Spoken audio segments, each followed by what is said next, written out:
Hey guys, welcome back. I hope you are having an amazing day. Let's get right into the stories. The first one is an entitled People Story. It all started with a simple shared driveway. Picture two houses with a narrow strip of pavement that leads to our respective garages in the backyard. The concept was easy enough. When a car occupies the driveway, no one can enter or exit. Unfortunately, my neighbor had a different interpretation of sharing. He made it his mission to avoid any form of cooperation with me. While I only owned a single pickup truck, he possessed two cars and often left one parked in the driveway. I pleaded with him numerous times to keep his second car at the back near his garage, allowing me some space to maneuver. Though he complied on those occasions, he did so begrudgingly. The situation deteriorated when he started encouraging his guests to park in the driveway, resulting in a lineup of cars extending all the way to the garages. Frustration built within me, and I reiterated the need for him to respect the shared space and find alternative parking arrangements for his visitors. He assured me that he would address the issue during the upcoming weekend, raising my hopes that we had finally reached a breakthrough. On a lazy Saturday morning, I emerged from my house only to be met with a shocking sight: a fence erected in the middle of the driveway. My anger surged, and I stormed toward his front door, hardly containing my frustration. Upon his arrival at the door, I struggled to maintain a calm demeanor. Me: "What is with the fence?" Neighbor: "Well, since you seemed so concerned about the driveway situation and felt the need to meddle in my affairs, I decided to build a fence along the property line. It's important to note that the fence was not situated in the exact center. Instead, it encroached so far into my side that he could still squeeze his cars in and out, while my own vehicle had no hope of escape." Me: "But my car is in my garage. I have no way to get it in or out anymore." Neighbor: "Well, that's where the property line lies. You should have found street parking like everyone else." His mocking tone signaled the futility of reasoning with him. In reality, the property line divided the driveway right down the middle. Erecting a fence there would obstruct both of us. Giving up on any hope of an apology, I resolved to exact revenge and make his life a living hell. Unbeknownst to him, I had a demanding job located a considerable distance away. Now, not only did I have to bear the cost of commuting by train, but I intended to ensure he paid for every penny of it. I promptly contacted the city and requested a land surveyor to inspect the unauthorized fence that had trapped my car. While fences were permitted in our area, it was clear that his structure violated regulations. Not only could my neighbor not produce a permit for the fence's placement, but he even tried to deceive the surveyor by claiming that the driveway wasn't shared.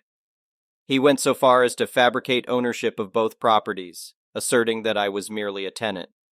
The surveyor saw through his lies and chose to measure the property line.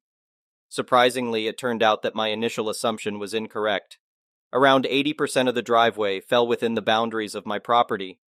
Seeking clarification about installing a fence in the backyard, away from the driveway's vicinity, I learned that it would be a straightforward process. In the meantime, my neighbor was ordered to remove his fence immediately. Armed with the legal documents, I initiated the second phase of my plan, taking him to civil court to recover the train ride expenses. To my disappointment, he failed to appear, and the court ruled in my favor. With my money rightfully reclaimed and the driveway accessible once again, I decided it was time to teach my neighbor a lesson he would never forget.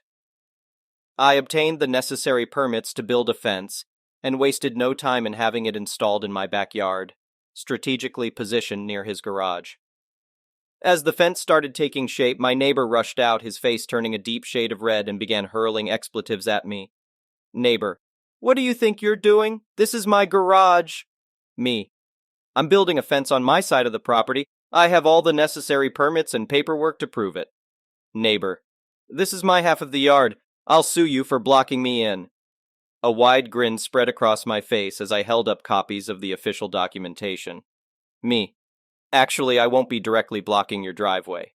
The permit and the land adjuster's assessment clearly state that up to the point where your garage begins, it is my property. I have every right to build a fence and gate in my backyard." Stunned, my neighbor seemed at a loss for words. I hadn't mentioned it before, but he often used the entire backyard to host parties when he had guests. Now, with the fence dividing the space, he was left with a mere fraction of his previous entertaining area. To add insult to injury, I positioned a sign where the fence started, warning that illegally parked cars would be towed. No one dared to test me on this, and I enjoyed the luxury of easily maneuvering my truck in and out of the driveway every day. While my neighbor no longer spoke to me, I considered it a welcome consequence. I once spotted him attempting to argue with a different land adjuster, claiming that my fence was illegal. However, to his dismay, they informed him that there was nothing they could do. Revenge truly is sweet. The next one is a pro-revenge story. Here's some backstory. I have a 4-year-old Cocker Spaniel named Charlie, and he likes to poop. I let him out in my front garden every morning for his toilet routine, same in the evening. We don't have a boundary fence separating my garden from my neighbor's, besides a row of bushes. That being said, Charlie has never crossed or pooped beyond these bushes. Every week I collect the poop before it accumulates into a disturbing amount. I've been doing this for the past 4 years to keep my front garden looking good and odor-free. One day I came home from work to find that my neighbors weren't happy about finding dog poop in my front garden. I instantly went to collect what was there, but there wasn't much, and it was nowhere near the boundary where our gardens meet. Fast forward a week, and my neighbor complained again about the dog poop in my garden, but this time, they threatened to hurt my dog if he continued to poop there. This time, I wasn't so nice about it and stated that it's my garden and my dog can do as he pleases. Now I know dog poop can be annoying, but when it's not in your garden and there's no smell due to decent airflow and an open front garden, is it really justified to threaten a man's dog over some poop? Anyway, after months of dealing with these petty issues and daily shade being thrown at me for having a dog, I decided to declare war on my neighbors. I knew these people pretty well. They had just moved in, and we let them use our Wi-Fi for a couple of months until they got theirs sorted. I picked up a few things about them, and one of them was how OCD they were. They mowed their back garden every week, and painted the entire bottom layer of the house to match their fence. This was all the fuel I needed to exact my revenge. My first step was to start off small.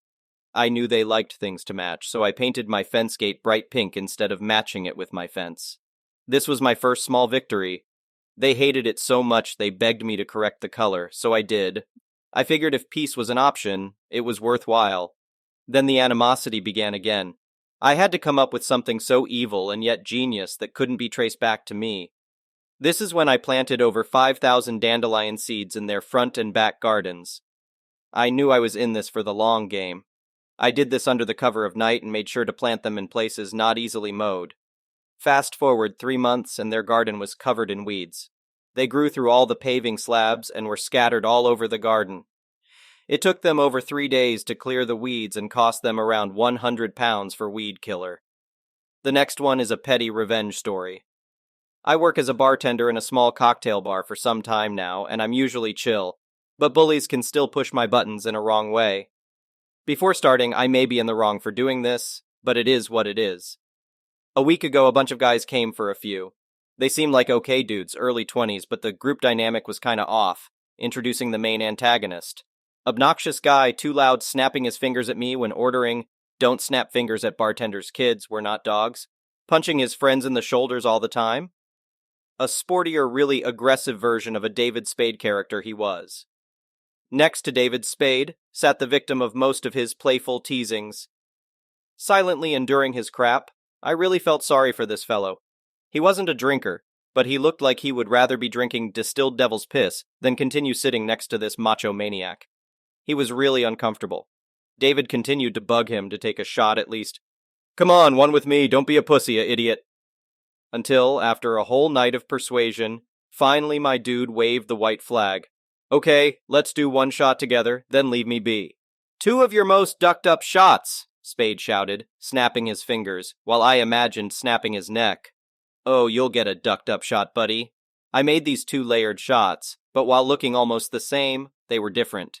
David got stuff like Red Jacques Sano Absinthe, 75% alcohol, Stro, 80% alcohol, Tabasco, 110% flaming diarrhea. Really nasty business altogether, and the other guy got mostly syrups, juices, harmless stuff.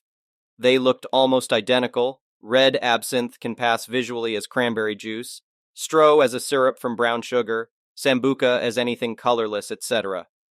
They took their shots and all hell broke loose. The other guy chugged his shot like a champion, not even flinching. Why would he? He drank juice. But David Spade... Boy, oh boy. He looked like he'd have a brain aneurysm. Tears pouring from his eyes, coughing like his lungs want to come out. He had a face and a posture of a man who just got waterboarded with some sort of chili sauce. The other guy looked surprised until he caught a wink from me. But David Spade and the rest of the crew, now roaring with laughter about his misery, suspected nothing. They got their shots on the house, the poor dude was left alone, and David was a good boy for the rest of the night, deflatedly enduring small mockings from his fellows.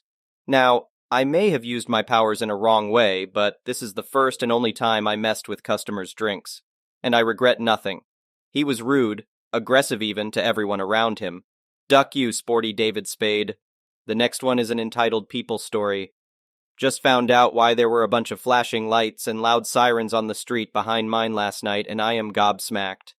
The family that used to live in the house behind mine, whoever so helpfully called the police on me after I gave them a heads up about their Wi-Fi, has moved out. A new family has moved in. Our houses are separated by a couple 100 feet and a brush line. I found this out because they came to talk to me last week about my smoking a joint before I go to bed on my porch, and how the smell is terrible and it's bothering them, and I just need to not do that. Note: I smoke precisely 1/2 gram joint on my screened-in porch before bed, perhaps 3-4 times a week. The likelihood that any of the smoke from that is going anywhere near their house is slim to none. I told the new back neighbors I'll turn a ceiling fan on to thin out the smell, but I'm not going to get eaten alive by bugs just before bed because they don't want me to smoke on my own property. Porch is screened in. I guess this answer didn't satisfy them because last night, one of them came up with a cunning plan to get back at me. They dug a hole in their lawn, built a fire with a bunch of green pine wood so it'd be extra smoky, started the fire, and then put a box fan pointed at my porch next to the fire and went inside. 3 guesses what happened. If you guessed they set their own house on fire, you would be correct. One of their next-door neighbors called cops because some cinders from the fire set my back neighbor's house on fire.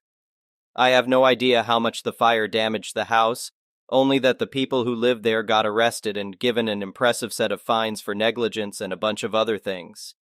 Did I mention my county is under a fire weather warning, and all of those fines are multiplied? The juiciest part, and the reason I decided to post here about it, was that one of the cops was talking to the neighbors who were going on and on about the awful pot smell that I was causing and making the house uninhabitable. The cop sniffs a little bit and tells them that's not marijuana, that's a skunk. The next one is an entitled Parent Story. I'm going to correct the grammar and spelling mistakes in the story while preserving the context and details. Here's the revised version. I'm just going to continue being an attention seeker since my stories about my parents do so well on this sub. Just a reminder, I'm sharing these stories because they're entertaining, not because I'm looking for sympathy. I'm already in therapy before anyone comments on that. This one is fresh off the press, as it just happened yesterday. My parents' favorite thing to accuse me of is being a manipulative liar. Which is funny because I'm genuinely the world's worst liar. I'm too dumb to be good at it, and I instantly get nervous and start stuttering just because of the sheer stress. I've always been more comfortable being honest, even when it's gotten me in trouble.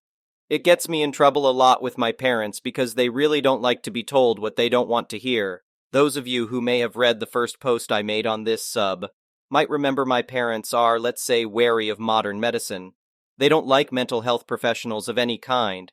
They are selectively anti-vaxxers. They're okay with some vaccines, but they're convinced that others will turn you inside out, depending on what articles reach them on Facebook. And they don't believe in certain kinds of treatments or procedures for various ideological reasons that are all very silly. Just to paint a picture, my mother has given me healing crystals more than once for various ailments I've gone through. They are lucky my brother and I never got gravely ill as children. I was having a perfectly normal conversation with my mother on the phone yesterday when I accidentally let slip that I had a consultation booked a week from now with a doctor. I hadn't mentioned it to my parents at all because it's one of those medical procedures they do not approve of. I still hadn't come up with a good lie as to why I was going back into surgery in a few months or so, or how I could maybe explain it away.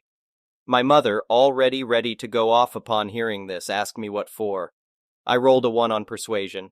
I just couldn't come up with anything that would satisfy them on the spot. My mother started going off on me for lying, and my father started yelling in the background too. They started making threats to get me off the family's insurance plan for wasting resources. which would suck because my meds cost $350 a month. I just started a new job and my benefits won't kick in for another 2 months. I got off the phone with them. At lunch, I decided I was just going to rip the bandage off then and there. I told them over text the truth, that I knew they react badly, and that if they were really going to take me off the insurance plan, to let me know as soon as possible so I can hop on Blue Cross. They called me a few hours later. My mom went off telling me that it's your choice, but you're hurting me by doing it and hurting me for lying about it. She's crying. I honestly wanted to just start laughing. My dad disagrees. He informs me that he feels that this is a family matter, that he wants me to come down to their house so it can be discussed in person. My body, my health, a family matter? For context, I don't have a car. Their house is in another city, in an area where if no one drives me, I'm trapped there. I tell him no, that I only told them so there's no confusion why I'm going back in for surgery. And this is the last time it's going to be brought up. That I refuse to talk about it further, and I'm not stranding myself with them only to get cornered about it. That's the point at which my father drops the zinger. With all this lying and manipulating and you trying to tear the family apart like this, I feel like I'm being abused. Stunning. I got off the phone with them and have their contacts blocked for right now so I can focus on my job, which is the best job I've ever had, best paying, good benefits, and good work. I'm putting this in here as a reprieve. They'll get over it. I'll start my application to Blue Cross just in case. It will be cheaper than paying in full for my meds. The next one is an entitled people story. I'll start this off by saying my ex is vindictive as hell. We've been fully divorced since right before the pandemic started. We sold the house we shared and I didn't have to pay her alimony because she cheated, and we're in an at-fault state. It was messy since D-Day. All of the stereotypes. First the sobbing and then trickle truths saying, I love you. It was just one time. Okay, it was 2 years. And then the gaslighting followed by I'm gonna take you for everything, before packing her stuff and walking out. I feel like I never really knew the woman my ex was in all the time we were together. We were married for 5 years and together for 7. And in 2 of those 5 married years, she had affairs with 3 other men. The final one being a foreign businessman of some sort from what I could find out. Yes, I got tested for STDs, and was thankfully negative. Yes, she got pregnant by the final affair partner, and no, I didn't sign the birth certificate because I found out about all the affairs before the baby was born thanks to a call from the first affair partner. My ex tried to go full scorched earth on me, but since we live in and were married in an at-fault state, she lost. We didn't pay equally into our house, and the equity was divided 70-30. So I got a pretty good cash payout when I sold our marital home to put as a down payment on a different house closer to my job. It's a bit of a downgrade, but it suits a single guy in his 30s like me just fine. My ex did show up at my house once, but I refused to let her in. She idioted at me that I'd financially ruined her in the divorce. I said that if she was fully willing to do that to me first, and the audacity of that idiot to say it should have been my life ducked over, not hers. I laughed so hard and said it was karma. She yelled that she'd sue me for what was rightfully hers. I said if she was going to sue me, then go ahead and sue me. It'd end up the same way in court because she has nothing but a false sob story. She was the cheater, not me. I'm no angel, but I didn't do anything to her, and she was the one who ruined our marriage. She then said she'd tell everyone she could that I abused her. I said I'd sue her for defamation if she did, and I was recording our interaction and had those words saved to my phone. She went wide-eyed, and her jaw dropped, the look people are calling the surprised Pikachu face. Then I asked why she was there, if not to just try and make trouble, because she had a new man in her life that knocked her up. She just huffed at me and said he isn't around much, and she's stuck in a tiny apartment living off his child support till he comes back. It was immature of me, I know, but I did the bit of playing the world's smallest violin. She yelled at me to go duck myself, and I yelled back that I'd sooner do that than her any time. She raged at me and then got in her car to leave. Haven't seen her since. There is an homeowners associations in my neighborhood, but I was not legally obligated to join it because the last owner of my house was not a member. I made sure of that through a real estate lawyer as well. The homeowners associations had no grounds to force me to join, and were not happy about it. The homeowners association's president would show up with forms every week for the first month demanding I sign them. Then she threatened to take me to court, to which I had to get a C&D sent to her from my lawyer, to make her stop that. So she started harassing me by looking for any infractions she possibly could to report to the city. An inspector came out several times and found nothing wrong. In fact, I offered one of them a burger while grilling, and they graciously accepted. Did I mention the homeowners associations hates barbecues and parties that aren't approved in advance? Well, they do. And I like to grill when the weather is good. And my neighbors actually love me for it because I invite them over. I had the police called on me several times for noise complaints because I was playing music on a Saturday afternoon while having my friends over. The homeowners association's president I caught trespassing once when she was trying to peer into my windows. I called the police, but she denied ever doing it, so I got cameras. She hasn't trespassed since. But I still got repeated passive-aggressive letters saying my cameras were not an approved addition to my house. Some months ago, I started getting letters for fines in the mail, and when I contacted the homeowners associations, their representative claimed they had it on record that I'd joined and needed to pay all fees effective immediately. I told them that was not possible. Then they emailed a scanned copy of the forms, and they had a signature on them, but it was not mine. It was very similar in some ways, and I recognized right away that it was my ex's handwriting. She knew what my signature looked like, but it was a loose imitation at best. I got in touch with a lawyer right away over the forged signature. But the homeowners association still demanded to go to court, and it took 7 months before that happened. Meanwhile, they were stacking unpaid fines against me weekly and threatening to put a lien on my house. We went to court, and the homeowners association's president looked very smug.